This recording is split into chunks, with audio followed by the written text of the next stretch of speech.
বাংলাদেশের বুকে লুকিয়ে আছে হাজার বছরের ইতিহাস, আর সেই ইতিহাসের সবচেয়ে প্রাচীন এক অধ্যায় হল বগুড়ার মহাস্থানগড়। কিন্তু আপনি কি জানেন, এই প্রাচীন পুণ্ড্রবর্ধন নগরীতে ইসলামের আলো ছড়িয়ে দিতে সুদূর বলখ প্রদেশ থেকে এসেছিলেন এক রাজপুত্র, যিনি নিজের রাজত্ব ছেড়ে আল্লাহর খোঁজে স্রেফ একটি মাছের পিঠে চড়ে নদী পার হয়ে এখানে এসেছিলেন। আজ আমরা জানব সেই মহান সাধক হজরত শাহ সুলতান বলখি মাহিসাওয়ার রহমতুল্লাহি আলাইহ এবং তার ঐতিহাসিক মাজারের অলৌকিক ও রোমাঞ্চকর ইতিহাস। পুরো ভিডিওটি না টেনে শেষ পর্যন্ত দেখুন, কারণ আজ এমন কিছু তথ্য জানবেন যা হয়তো আগে কখনো শোনেননি। ইতিহাসের পাতা উল্টালে দেখা যায় শাহ সুলতান বলখি রহমতুল্লাহি আলাইহ ছিলেন বর্তমান আফগানিস্তানের বলখ শহরের একজন রাজপুত্র। তিনি ছিলেন বলখের শাসক শাহ আলী আসগরের পুত্র। বিলাসিতা আর রাজকীয় জীবনের সব সুখ তার পায়ে লুটিয়ে পড়লেও তার মন মজেছিল স্রষ্টার প্রেমে। প্রথম শতাব্দী বা তার পরবর্তী সময়ে, অনেকের মতে একাদশ শতাব্দী, তিনি রাজত্ব ত্যাগ করে আধ্যাত্মিক সাধনার পথ বেছে নেন। তিনি প্রথমে মক্কায় যান এবং সেখানে প্রখ্যাত সুফি সাধক শেখ তৌফিকের কাছে দীক্ষা নেন। এরপর গুরু আদেশে তিনি চলে আসেন ভারতীয় উপমহাদেশে, বিশেষ করে তৎকালীন বাংলার এই অঞ্চলে ইসলাম প্রচারের জন্য। বন্ধুরা, তার নামের সাথে একটি অদ্ভুত শব্দ যুক্ত আছে, মাহিসাওয়ার। ফার্সি ভাষায় মাহি শব্দের অর্থ মাছ, আর সাওয়ার মানে আরোহী, অর্থাৎ মাছের পিঠে আরোহী। লোকমুখে প্রচলিত আছে, তিনি যখন নদী পার হয়ে বাংলায় আসছিলেন তখন বড় একটি মাছের পিঠে চড়ে নদী পার হন। তবে আধুনিক গবেষকদের মতে এটি হয়তো কোনো মাছের আকৃতির বড় নৌকা বা বজরা ছিল, যা দেখে সাধারণ মানুষ অলৌকিক কিছু ভেবে বসেছিল।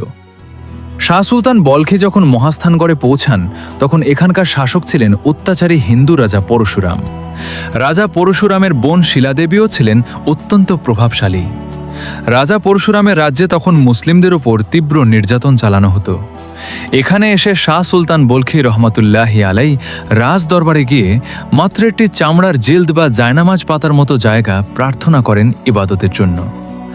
রাজা পরশুরাম এই সামান্য অনুরোধ হেসেই মেনে নেন, কিন্তু অলৌকিকভাবে সাধক যখন তার জায়নামাজটি পাতলেন, সেটি ক্রমশ বড় হতে শুরু করল এবং রাজা পরশুরামের দুর্গের ভেতর পর্যন্ত পৌঁছে গেল। রাজা পরশুরাম এই অলৌকিক ঘটনা দেখে ভয় পেয়ে যান এবং সাধককে রাজ্য ছাড়ার নির্দেশ দেন। এর ফলে শুরু হয় এক ঐতিহাসিক ও রক্তক্ষয়ী যুদ্ধ। রাজা পরশুরামের বিশাল সেনাবাহিনীর বিরুদ্ধে শাহ সুলতান বলখির মুষ্টিমেয় অনুসারী যুদ্ধ করেন। যুদ্ধে অলৌকিক আধ্যাত্মিক ক্ষমতা বলে এবং অসীম বীরত্বে রাজা পরশুরাম পরাজিত ও নিহত হন। ভাইয়ের মৃত্যুর পর শিলাদেবী কোর্তোয়া নদীতে ঝাঁপ দিয়ে আত্মাহুতি দেন, যা আজ শিলাদেবীর ঘাট নামে পরিচিত। রাজা পরশুরামের পতনের পর মহাস্থানগড়ে ইসলামের বিজয় পতাকা ওড়ে। শাহ সুলতান বলখি রহমতুল্লাহি আলাইহ তার জীবনের বাকি সময় এখানেই ইসলাম প্রচার ও মানব সেবায় পার করেন। তার ইন্তেকালের পর এই স্থানেই তাকে সমাহিত করা হয়, যা আজ মহাস্থানগড় মাজার বা মাহিসাওয়ার মাজার নামে পরিচিত। ১৬৮৫ সালে মুঘল সম্রাট আওরঙ্গজেবের শাসনামলে এই মাজারের খরচ নির্বাহের জন্য একটি ফরমান জারি করা হয়েছিল। মাজারের পাশেই রয়েছে একটি ঐতিহাসিক প্রাচীন ৩ গম্বুজ বিশিষ্ট মসজিদ, যা মুঘল স্থাপত্যের এক অনন্য নিদর্শন। প্রতিদিন দেশের বিভিন্ন প্রান্ত থেকে হাজার হাজার মানুষ এখানে আসেন জিয়ারত করতে এবং মানসিক শান্তি খুঁজতে। ইতিহাস, অলৌকিকতা আর ঐতিহ্যের এক অপূর্ব মিলনমেলা এই মহাস্থানগড় মাজার। যারা ইতিহাস ভালোবাসেন তাদের জন্য এটি শুধু একটি ধর্মীয় স্থান নয়, বরং বাংলার প্রাচীন সভ্যতার এক জীবন্ত দলিল। আপনি যদি বগুড়ায় আসেন তবে এই পুণ্যভূমি জিয়ারত করতে ভুলবেন না। আজকের এই ভিডিওটি আপনার কেমন লাগলো? মাছের পিঠে চড়ে আসার এই ইতিহাস কি আপনি আগে জানতেন? কমেন্ট করে অবশ্যই আপনার মতামত জানান।